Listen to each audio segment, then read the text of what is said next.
ಮೂಡ ಹಗರಣಕ್ಕೆ ಸಂಬಂಧಿಸಿದಂತೆ ಸಿಎಂ ವಿರುದ್ಧ ರಾಜ್ಯಪಾಲರು ಪ್ರಾಸಿಕ್ಯೂಷನ್ಗೆ ಅನುಮತಿ ನೀಡಿದ ಹಿನ್ನೆಲೆ ಸಿಎಂ ಸಿದ್ದರಾಮಯ್ಯ ರಾಜೀನಾಮೆಗೆ ಆಗ್ರಹಿಸಿ ಕಲಬುರಗಿಯಲ್ಲಿ ಬಿಜೆಪಿ ನಾಯಕರು ಬೃಹತ್ ಪ್ರತಿಭಟನೆ ನಡೆಸಿದರು.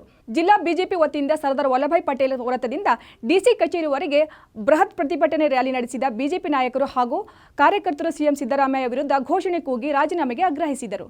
ಇದೇ ವೇಳೆ ರಾಜ್ಯಪಾಲರ ಬಗ್ಗೆ ಕಾಂಗ್ರೆಸ್ ನಾಯಕರು ಹಗುರವಾಗಿ ಮಾತನಾಡುತ್ತಿರುವುದಕ್ಕೆ ಬಿಜೆಪಿ ನಾಯಕರು ಆಕ್ರೋಶ ವ್ಯಕ್ತಪಡಿಸಿದರು. ಪ್ರತಿಭಟನೆಯಲ್ಲಿ ಮಾಜಿ ಸಂಸದ ಉಮೇಶ್ ಜಾಧವ್, ಶಾಸಕ ಬಸವರಾಜ ಮತ್ತಿಮಡು, ಶಾಸಕ ರಾಜ್ಕುಮಾರ್ ತೆಲ್ಲೂರ್, ಶಾಸಕ ಡಾಕ್ಟರ್ ಅವಿನಾಶ್ ಜಾಧವ್, ಬಿಜೆಪಿ ಜಿಲ್ಲಾಧ್ಯಕ್ಷ ಶಿವರಾಜ್ ಪಾಟೀಲ್ ರದ್ದಿವಾಡಿಗಿ ಸೇರಿದಂತೆ ಪಕ್ಷದ ಅನೇಕರು ಭಾಗವಹಿಸಿದರು. ದಲಿತರು ಒಟ್ಟು ನನಗೆ ಯಾವಾಗೂ ಒಂದು ಕರ್ರನ್ ಚುಕ್ಕೆ ಇಲ್ಲ, ನನಗೊಂದು ಕಪ್ಪು ಚುಕ್ಕೆ ಇಲ್ಲ, ನಾ ಬಹಳ ಸಾಚಾ ಇದ್ದೀನಿ ಅಂತ ಹೇಳ್ತಾ ಇದ್ರಿ ಸಿದ್ದರಾಮಯ್ಯವ್ರೆ. ಚುಕ್ಕೆ ಆಗ್ಯಾವ, ನೀವೆಲ್ಲಿದ್ದೀರಿ ಮಾತಾಡ್ತೀರಿ, ನನಗೊಂದು ಕಪ್ಪು ಚುಕ್ಕೆ ಇಲ್ಲ, ಒಂದು ಕಪ್ಪು ಚುಕ್ಕೆ ಇಲ್ಲ ಅಂತ ಹೇಳ್ತೀರಿ. ಸಿದ್ದರಾಮಯ್ಯ ಸಾಹೇಬ್ರೆ, ನಿಮ್ಗೊಂದು ಮಾತು ಹೇಳ್ತಾ ಇದ್ದೀನಿ, ನಾನು ದಲಿತ ನಾಯಕನಾಗಿ.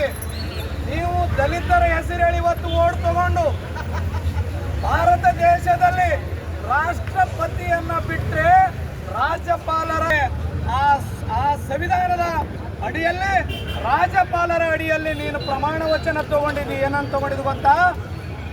ಈ ರಾಜ್ಯದಲ್ಲಿ ಯಾರೇ ಆಗಿರ್ಬೋದು, ರೈತರು, ದಲಿತರು, ಹಿಂದುಳಿದವರು, ಅಲ್ಪಸಂಖ್ಯಾತರ ಕಲ್ಯಾಣವನ್ನು ನಾನು ಮಾಡ್ತೀನಿ ಅಂತೇಳಿ ಅವಮಾನ ಮಾಡಿದ್ರಿ.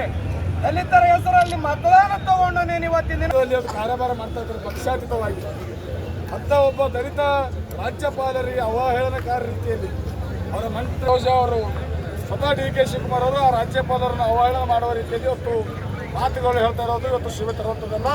ಇದು ಭಾರತೀಯ ಜನತಾ ಪಕ್ಷ ಇವತ್ತು ಉಗ್ರವಾಗಿ ಖಂಡಿಸ್ತದೆ. ಇವತ್ತು ಸನ್ಮಾನ್ಯ ವಿಜೇಂದ್ರ ನಾಟಕದಲ್ಲಿ ಇದೇ ರೀತಿಯಾದಂಥ ಪ್ರತಿಭಟನೆ ಇವತ್ತು ರಾಜ್ಯಾದ್ಯಂತ ನಾವು ಮಾಡ್ತಾ ಇದ್ದೀವಿ. ಒಂದು ವೇಳೆ ಇವತ್ತು ಇಷ್ಟೆಲ್ಲ ಹಗರಣಗಳು ಬೆಳಕಿಗೆ ಬಂದರೂ ಕೂಡ ಸಿದ್ದರಾಮಯ್ಯನವರು ಆ ಸ್ಥಾನವನ್ನು ಉಳಿಸಬೇಕೆನ್ನುವ ಮಾತು ಭಾರತೀಯ ಜನತಾ ಪಕ್ಷದ ಕಲಬುರಗಿ ಜಿಲ್ಲೆಯಿಂದ ಅವರಿಗೆ ನಾವು ತಿಳಿಸುವಂಥ ಕೆಲಸವನ್ನು ಭಾರತೀಯ ಜನತಾ ಪಕ್ಷ ಕಾರ್ಯಕ್ರಮ ಮಾಡ್ತಾ ಇದ್ದೀವಿ. ಒಂದು ವೇಳೆ ರಾಜೀನಾಮೆ ಕೊಡದೇ ಇದ್ದರೆ ನಮ್ಮ ರಾಜ್ಯಪಾಲರನ್ನು ಅವಮಾನ ಮಾಡುವುದನ್ನು ತಿಳಿಸ್ತಾ ಇದ್ದೀವಿ. ಈಗಲೂ ಕಾರ್ಯಕ್ರಮ ಹೋರಾಟದಲ್ಲಿ